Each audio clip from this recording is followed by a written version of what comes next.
I, 32M, come from a business family. Our dad started Medical Equipment Solutions 35 years ago from a small warehouse, and over the years it grew into one of the largest medical equipment suppliers in our state. Growing up, we weren't super rich but definitely comfortable. My elder brother Sam, 38M, and I were really close back then. He would always look out for me, help me with homework, and even taught me to drive. Sam joined the business right after college at 22. I was still in high school then. Dad was really proud of him because Sam had a natural talent for sales. He could convince anyone to buy anything. Dad would always tell me how Sam reminded him of himself when he was younger. I joined the business 5 years after Sam, at 23. Initially, I handled the operations side while Sam managed sales and client relationships. We made a great team. Sam would bring in the clients, and I would ensure smooth delivery and after-sales service. Dad was happy seeing us work together. Things started changing about 7 years ago when Dad got diagnosed with lung cancer. He fought it for 2 years but eventually passed away 5 years ago. In his will, he left the business to both of us minus 55% to Sam and 45% to me. His reasoning was that Sam had been in the business longer and was more experienced. I was completely fine with this arrangement. At first, everything went smoothly. Sam handled the commercial side while I focused on operations, logistics, and technology upgrades. We had different management styles. Sam preferred the traditional way of doing things while I wanted to modernize our processes. This sometimes led to disagreements but nothing major. The problem started about 2 years ago. I noticed Sam having frequent meetings with board members without informing me. When I asked about these meetings, he would brush it off saying they were just casual catch-ups. Around the same time, I also noticed that my suggestions in board meetings were being shot down more frequently, even though they had merit. Things got suspicious when one of our longtime employees, Mike from accounts, came to me privately. He told me that Sam had asked him to adjust some numbers in my department's performance reports. Mike refused and Sam threatened to fire him. Mike had worked with Dad for 20 years and couldn't stand seeing the company being mismanaged, which is why he decided to tell me. I started digging deeper and discovered that Sam had been systematically undermining my work for over a year. He had been taking credit for my successful projects while blaming me for any failures. He had manipulated financial reports to make my departments look less profitable than they actually were. He even started spreading rumors among board members that I was too young and inexperienced to handle my responsibilities. When I confronted Sam in his office with proof, his response shocked me. He didn't even try to deny it. Instead, he said, "Look, little brother, you're just not cut out for this. Dad gave you way too much responsibility. The business would do better if I had complete control. Just sell me your shares and find something else to do." I couldn't believe what I was hearing. My own brother, who I had looked up to my entire life, was trying to push me out of our father's legacy. But I wasn't going down without a fight. While Sam was busy playing politics, I had spent countless nights studying business management and working on improving our company's processes. I gathered all the evidence, the doctored reports, emails where Sam took credit for my work, testimonies from employees he had threatened, and records of his secret meetings. Then I called for an emergency board meeting without telling Sam. In the meeting, I presented everything. The board members were shocked, especially Mr. Johnson and Mrs. Patel, who had been with the company since Dad started it. They couldn't believe that Sam would do this to his own brother. Sam tried to defend himself by saying that he was doing what was best for the company. But the evidence was overwhelming.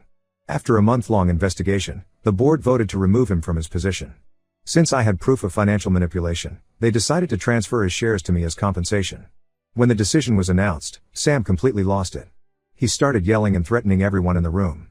He even tried to physically attack me but was stopped by security. As they escorted him out, he kept shouting that I would regret this. My wife Lisa, 30F, has been incredibly supportive through all this. She actually never liked Sam much because she thought he was too controlling, but even she was shocked by how far he went. Sam's wife Rachel, 36F, came to our house several times, begging me to reconsider. She said Sam was just stressed and wasn't thinking straight. But this wasn't stress, this was a calculated betrayal that had been going on for months. Mom was devastated when she found out. She keeps trying to get us to reconcile, saying we're still brothers and family should stick together. Some relatives sided with Sam since he's the elder brother, saying I should have found a way to work things out. But most of them changed their tune after seeing the evidence. Sam has cut off all contact with me. He blocked me everywhere and has been telling everyone that I betrayed him and stole his share of the business. The past few months have been really tough, dealing with the business transition while also handling family drama. Sometimes I wonder if I could have handled things differently. Maybe there was a way to work things out without completely pushing Sam out. But then I remember how he had planned to do the exact same thing to me, and I know I made the right choice. Blood might be thicker than water, but trust once broken can never be fully repaired. Update 1: The past 2 weeks have been incredibly busy but productive. After taking complete control of the business, I've been working 12-hour days to understand every aspect of our operations. The most surprising thing is how much Sam had been holding us back with his outdated management style. One of the first things I did was promote Mike from accounts to head of finance. He's been incredibly helpful in uncovering the full extent of Sam's mismanagement. We discovered that Sam had been running the company like it was still a small family business, ignoring opportunities for modernization and expansion. Last week, we landed 3 major hospital contracts that Sam had been negotiating for over 2 years. Turns out, he never followed up properly with them because he was too busy with his political games. I personally went to meet these clients, and within a week, we had the contract signed. These deals alone will increase our revenue by 40% next year. But the biggest revelation came when several former employees started reaching out to me. Sarah, who used to be our marketing head, left 2 years ago because Sam took credit for her successful rebranding campaign. James from R&D quit because Sam refused to even look at his proposals for new product lines. Tom, our former operations manager, was forced to resign because he refused to manipulate reports about my department's performance. I've been reaching out to these people, and many of them have agreed to come back. Sarah is now our marketing director, and her first campaign has already brought in numerous inquiries. James is heading our new R&D department, and we're developing 2 new product lines that Sam had previously rejected. The most shocking discovery came yesterday when Mike and his team did a thorough audit of our accounts. They found that Sam had created several fake vendor accounts and had been transferring company funds into them for years. These weren't large amounts that would raise immediate red flags, just small regular transfers that added up to almost $300,000 over 5 years. When Mike showed me the proof, I felt physically sick. This wasn't just about pushing me out anymore. Sam had been stealing from the company for years. He had been stealing from Dad's legacy. The board suggested taking legal action, but I decided against it for Mom's sake. She's already heartbroken about our fallout, and I don't want to make it worse by getting Sam arrested. Lisa thinks I'm being too soft. She says Sam deserves to face consequences for his actions, and that by letting him get away with theft, I'm setting a bad precedent. She might be right, but I just can't bring myself to take legal action against my own brother, no matter what he did. The money is gone anyway, and the company is doing much better now. We've implemented strict financial controls and a new audit process.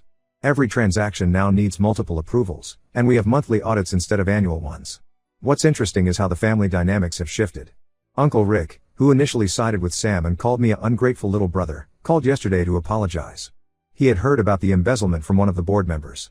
Aunt Susan, who hasn't spoken to me since the board meeting, sent a long email saying she now understands why I did what I did.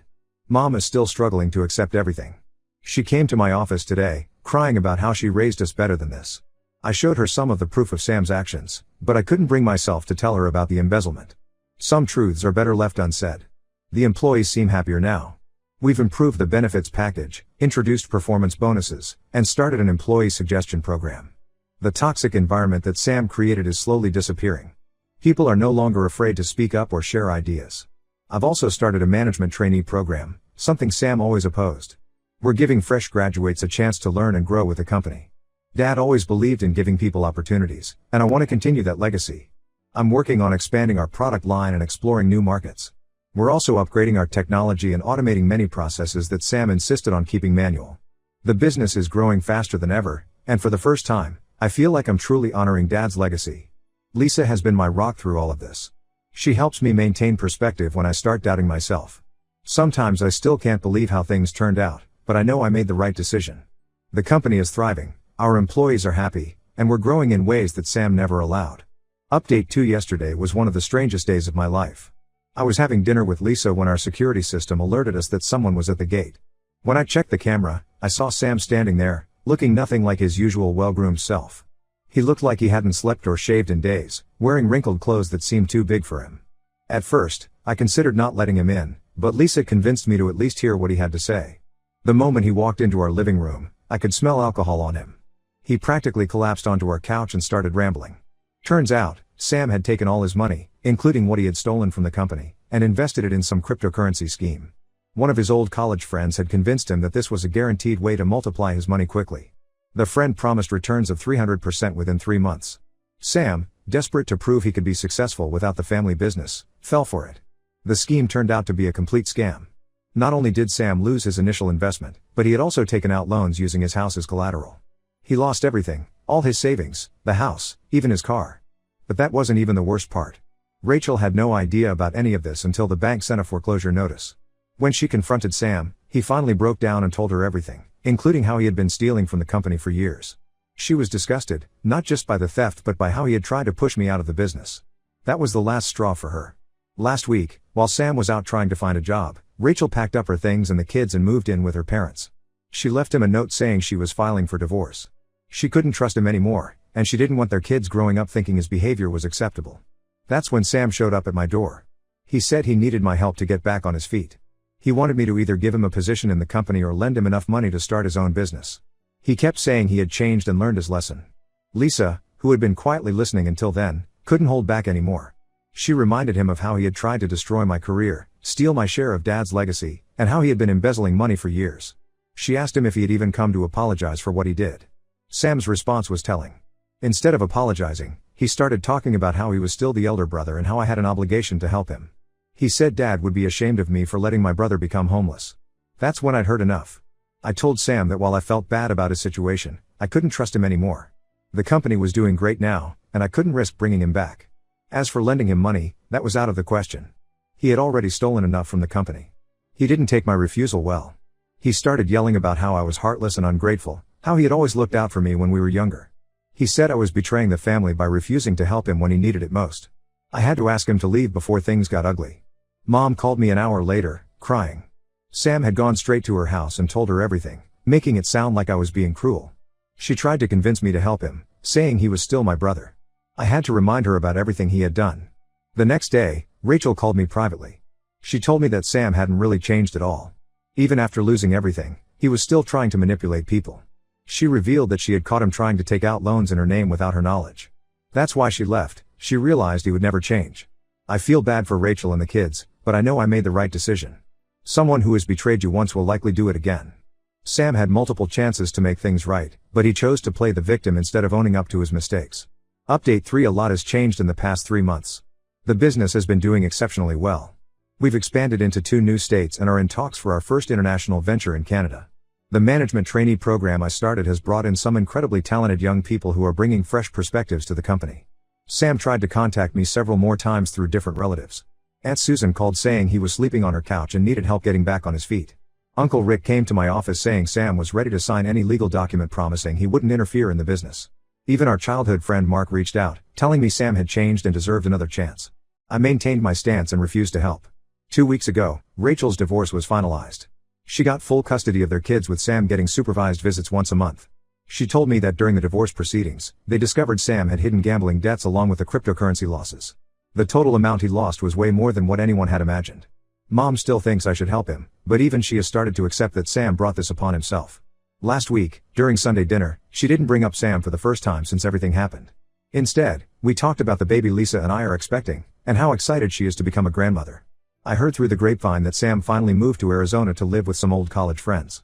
He's apparently working at a car dealership now. Some relatives still think I'm cold-hearted for not helping my brother when he hit rock bottom, but they don't know the whole story. They don't know about the gambling debts or how he tried to take loans in Rachel's name.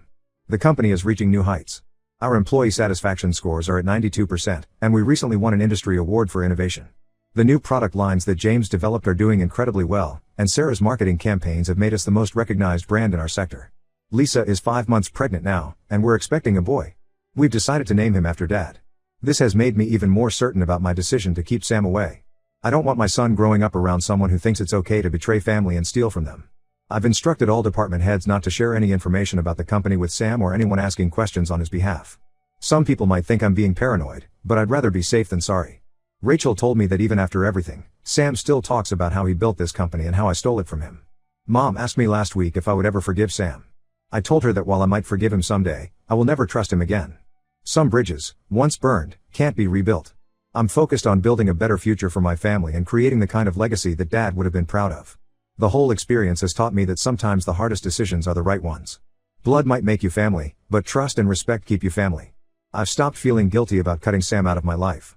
He made his choices, and now he has to live with the consequences. Life has become peaceful since I stopped engaging with Sam's drama. Lisa and I are excited about the baby, the business is thriving, and we're planning to build a new house next year. Sometimes walking away from toxic relationships, even if they're family, is the best thing you can do for yourself and your future.